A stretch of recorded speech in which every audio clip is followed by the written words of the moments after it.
So I'm going to share some of the tips that I've found on how to enjoy our holidays, just suggestions. And then I'm going to invite you to share how you are planning to control added sugar, extra calories, maybe eating some things that you know don't agree with you, and maybe you can give some tips that we can all use. So here's my disclaimer. Um, it's information only. It doesn't provide medical advice. It doesn't establish a doctor-patient relationship. And I'm not a dietitian or a nutritionist. I'm just a lady who used to be fat, and I'm trying to not go back there. So here's my objectives. I want to identify potential saboteurs, how we plan for success when we know that we're going to be tempted. And then the self talk, what are we saying to ourselves? And then how to use faith as a weapon. So here's my story. I love lemon pound cake, but I love a lot of desserts. And so when I go down to the country, um, my cousins don't know anything about limiting sugar and butter and eggs. They make pound cake, and it is absolutely delicious. But it has a lot of calories in it. Now, it's not like the pound cake you're going to get at the grocery store or maybe even at your local bakery, because there's a bakery down the street from my office that initially I loved their pound cakes. If I couldn't get down to the country, I would just go down the street and justify myself having a slice of this pound cake. And and then one time I went down there, I could tell that this person had cut back on the key ingredients, butter and eggs, and so it didn't taste quite as good. But when you go to your family's home and you're going to be getting homemade food, it's probably going to be made the traditional way that we make it, and that ain't going to be so healthy if you're at my house. Well, not my house, but at my family's house. We do kind of compromise and put things on the table that we wouldn't eat normally, just so that people coming to the meal will have something to eat. Because I'm not trying to impose my lifestyle on people who do not want to share it. So that's my story. Oh, and I want to tell you that what happened to me is at one of my family reunions, I enjoyed myself so much that when I got home, I actually had gained 5 pounds over the weekend. 5 pounds. And you say that's not a lot, but I'm talking a weekend, not a week. So homemade is best. If you can eat homemade, you'll want to do homemade. And but we're not going to all be having homemade because we're going to be invited out. And when we get invited out to people's homes, sometimes they'll let you bring a dish. Make yours a healthy dish if you can. But other times they don't want you to bring a dish. Like some of the people I know have planned their meals out. They have the dessert, the beverages, and if you bring something, you kind of throwing off, what they're trying to present. So if you're in that situation, then you're going to have to follow some of these tips. But when you're at home, try to make it healthy, and don't forget to read the labels. So, reading these labels can be a little bit challenging if you haven't been doing it, but we all have had some experience with reading the labels in one of our earlier programs. So, I'm just going to see if I can get that label up here so I can show it to you and just do a little quick refresher. So when you look at your label, you can see total carbohydrates. And the total carbohydrates include complex and simple carbohydrates and fiber.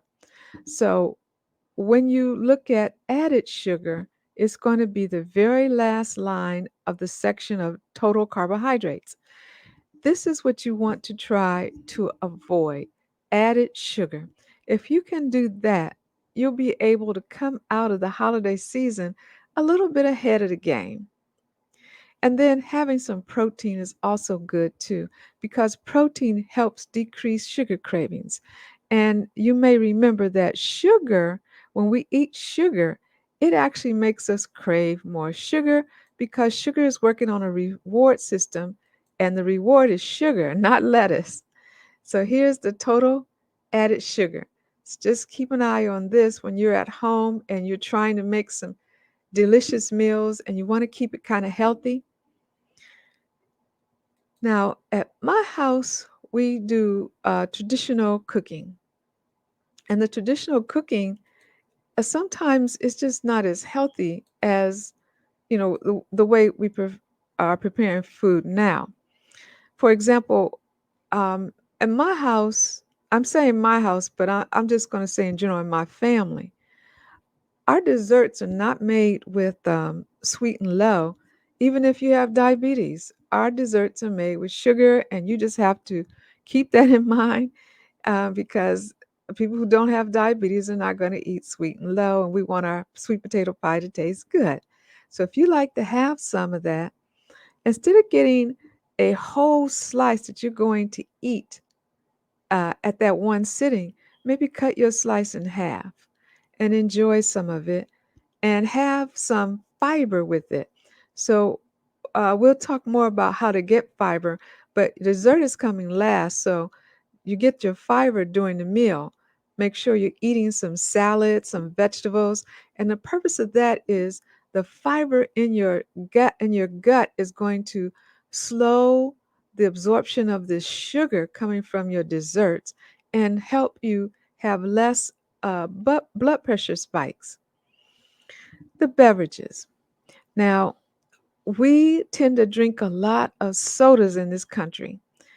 Try having some water, and if you want to, some flavored water with some fruit.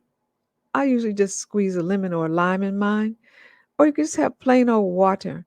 And what this is going to do is save you some calories that you can eat somewhere else in that meal, like the food or the dessert.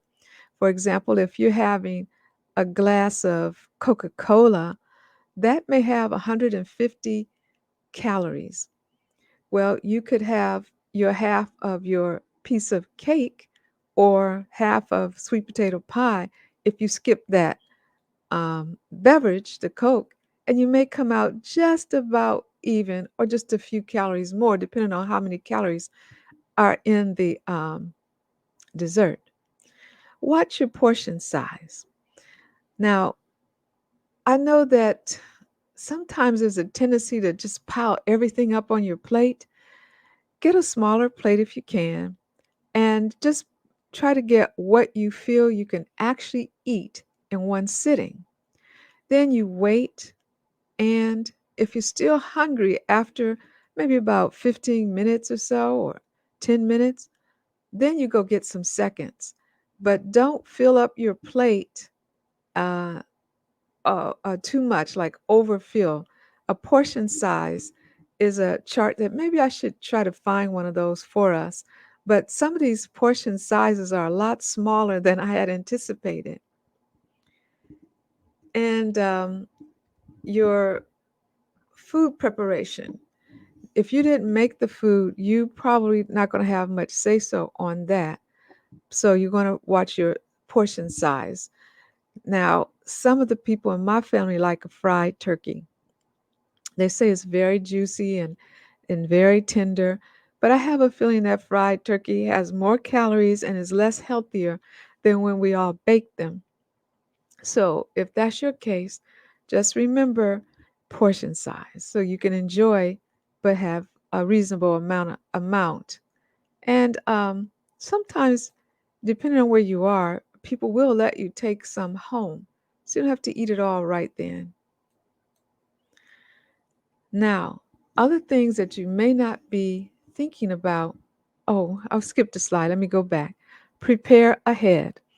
By this, I mean if you know that you're going to eat a big meal on Christmas Day, the day before and the day of is when you cut back on your calories.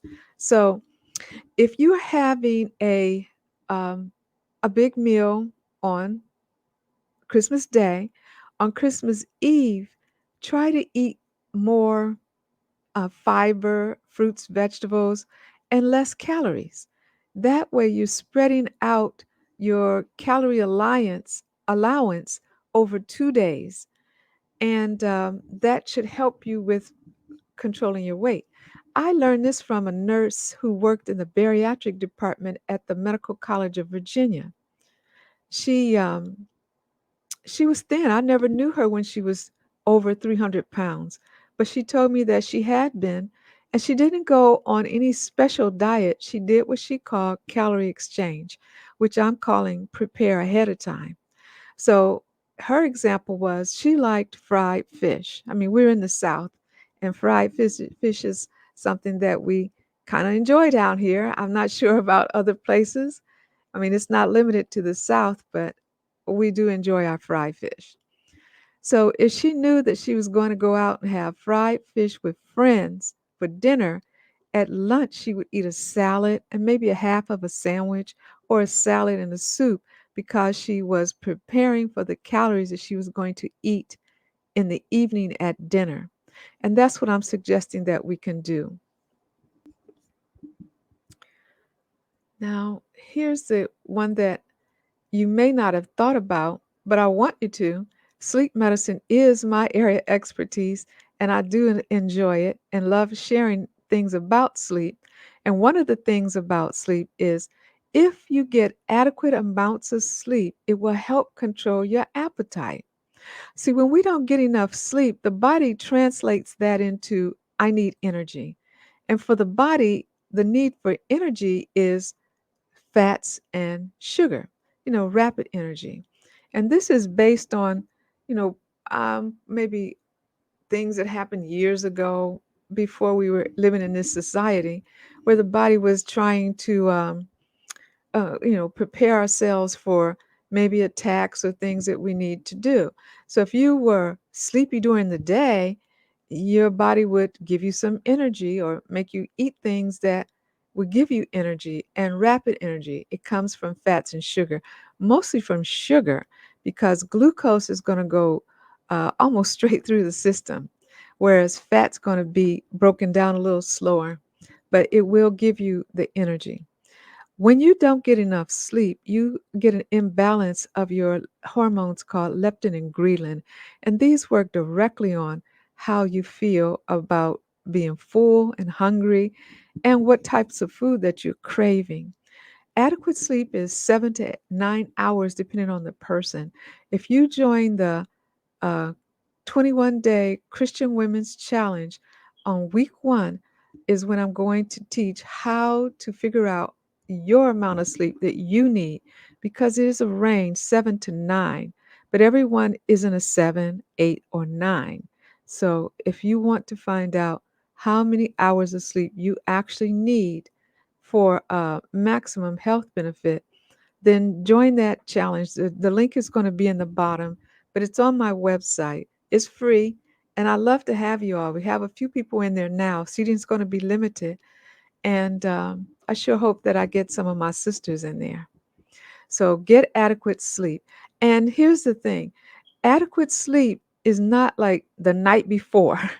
You have to get adequate sleep for a few days, preferably for 2 weeks. But we don't have 2 weeks now. So try to go to bed a reasonable time tonight. 10 to 11 is the ideal bedtime to decrease your risk for heart attacks. And it gives your body a chance to do some of the repairs that it needs and build up some of the stores that have been depleted during the day. And if you can, just let yourself sleep until you wake up ready to start the day. Some people wake up in the middle of the night and they have to go to the bathroom or they just wake up. Waking up during sleep is normal. It's what you do when you wake up that may not be normal. So you'll have to be the judge of if it's time for you to actually get out of bed or if you just had a arousal that interrupted your sleep. Other thing you want to do to help control the calories you eat is try to control your stress level. Now, if you know you don't like your Aunt Mary because she's going to be criticizing you, she may not be the person you want to sit next to at dinner. love her from a distance. And you find other things just, in your family. We all want to get along, but the reality is we all have personalities, and some of our personalities we find challenging, and they may find you challenging. So if you're going to be around people that you find stressful, try to limit yourself to being right in their presence. And sometimes every comment doesn't deserve an answer. If you have ever had this happen to you, um, how did you handle it? I remember being at a meal for the members of our church, and one of the ladies asked me, "Can you cook?" I didn't think anything of it because I know that I can. But the people at the table just kind of gasped as if she was insulting me. And in retrospect, I think she was. She was trying to figure out, did I know how to cook at all? Now, how can you raise a family and not be able to cook? I guess that's possible. But in my situation, I learned how to cook initially from my parents, my grandmother. Then I had the pleasure of working in Mississippi, where the women embraced me and taught me some very unhealthy but delicious ways of making pies and homemade biscuits and all other kinds of things that I would suggest if you have them on your table, eat them in moderation if you choose to eat them at all. But anyhow, I didn't really see that as stressful. But you be able to tell what's stressful to you. Try not to react to all of it. And sometimes if you don't react, people just stop. They want to start a show, they want an interaction. If you don't participate, it's not fun. Watch your calories, the empty calories.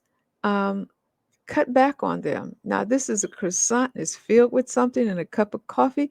Yeah, we may want to have a croissant, have a half a croissant, and see if you can not add things to your coffee. If you don't add cream and sugar, black coffee becomes a health food. It's very good for the brain. Some people think it helps with slowing down the risk of Alzheimer's and Parkinson's disease.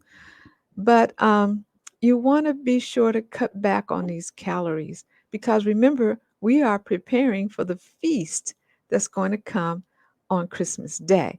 And some people start at breakfast. They have Christmas breakfast, which is fabulous. And then they have Christmas dinner. So that's two chances for you to overeat. The other thing is fill up on fiber. This is salad. Now you may have other forms of salad fiber that you like vegetables.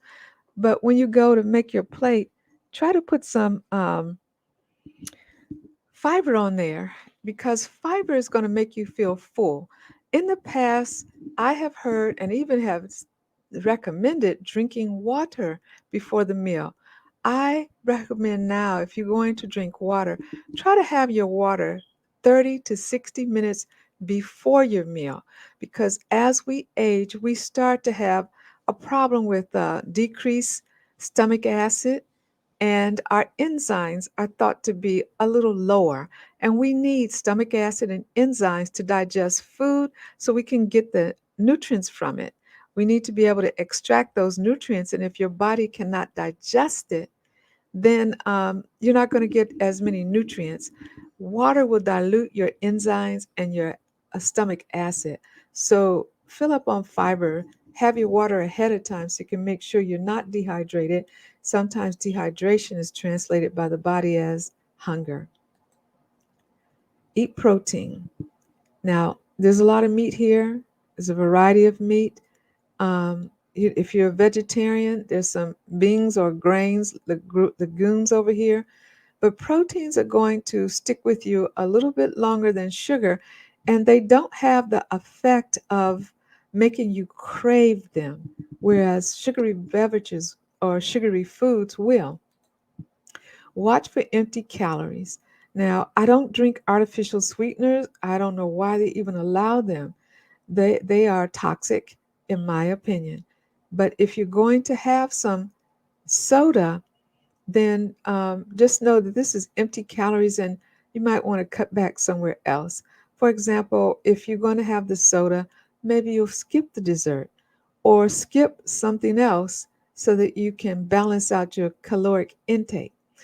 Some people switch soda for a fruit juice, thinking that it's healthier. But actually, the fruit juice without the fiber is a problem because it's going to give you a sugar load, just like your soda pop. And sometimes they have about the same amount of calories. So it's not a good swap. If you do have juice, dilute it so that it's not fully concentrated. And a little water could cut back on some of the calories that you might be getting. Get a food buddy. This is somebody that'll help you be accountable, not somebody that's going to help eat with you. You need somebody that's going to tell you you've had enough, and you're not going to be offended by it. Stepping on the scale. You know, if you don't step on that scale over the holiday, you may have your feelings hurt on Monday. So try to step on the scale and see what's going on so that you'll know how well you're doing and you'll be able to adjust your strategies. And then don't forget to just go walking. A walk after a meal actually helps you digest the food better. And we always make up excuses like, I don't want to, I'll do it tomorrow, I don't feel like it. And then tomorrow comes and it's, I'll do it the next day. Just get yourself thinking, just do it. I will just do it. So when your body starts saying, tomorrow, tomorrow, you have to actually tell yourself, I'm going to do it. I'm just going to do it. And then go out and get a walk. Now, if you're walking because you want to be able to eat all of the food that's high in calories, you'll have to look up how far do you have to walk to burn off those calories. For example, when I was a jogger, I used to think I could eat a fried chicken leg, maybe one or two, because I was jogging 1 or 2 miles. But then I came across some information that told me that if I ate a fried chicken leg, I'd have to walk from Richmond to Baltimore to burn it off, and I'd have to run way more than 1 or 2 miles. So just check out how much you would have to do to burn off those calories if you're exercising. Because sometimes when we have an exercise routine, we overestimate how many calories we're burning. And then you find out you really didn't lose any weight because you weren't exercising enough to burn off all those extra calories you were eating. So here's the transformation program that I am so excited about. I've been putting it together for months, and I sure hope that you'll join me. It's called the Christian Women's Health Challenge. It's a 21-day Christian Women's Health Challenge transformation, and it's free. It's going to cover what I think are the 4 key points to being healthy: sleep, the food we eat, exercise, and faith. Now, when I say exercise, I'm not talking about going to a gym or buying any expensive equipment. I found some exercises where it's just movement. You can do it at home. And one of the bariatric physicians that I know introduced me to something called a 1 minute movement that she used to lose, I don't know, so much weight. It must have been about 60 pounds of just doing 1 minute of movement, and then you have to watch what you're eating. Um, I want us to lean on our faith.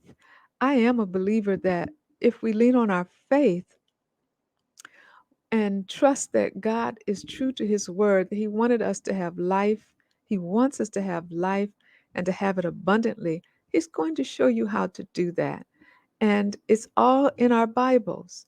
Eat what the Lord has made and try not to eat that man made stuff. Try to eat what the Lord has made. And, um, and then I'm going to tell you more about sleep, show you how to create a sleep journal. It's a little simple thing. And, uh, and get an idea of how many hours of sleep do you actually need. So that's the end of this presentation. I hope it was a blessing to you. Don't forget to be a blessing to someone else.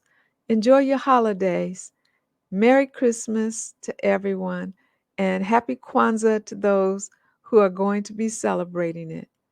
I'll see you next time. I'll see you in a couple hours, I think, because tonight we're going to do the Gospel of Luke, chapter 23. Thank you, and bye now.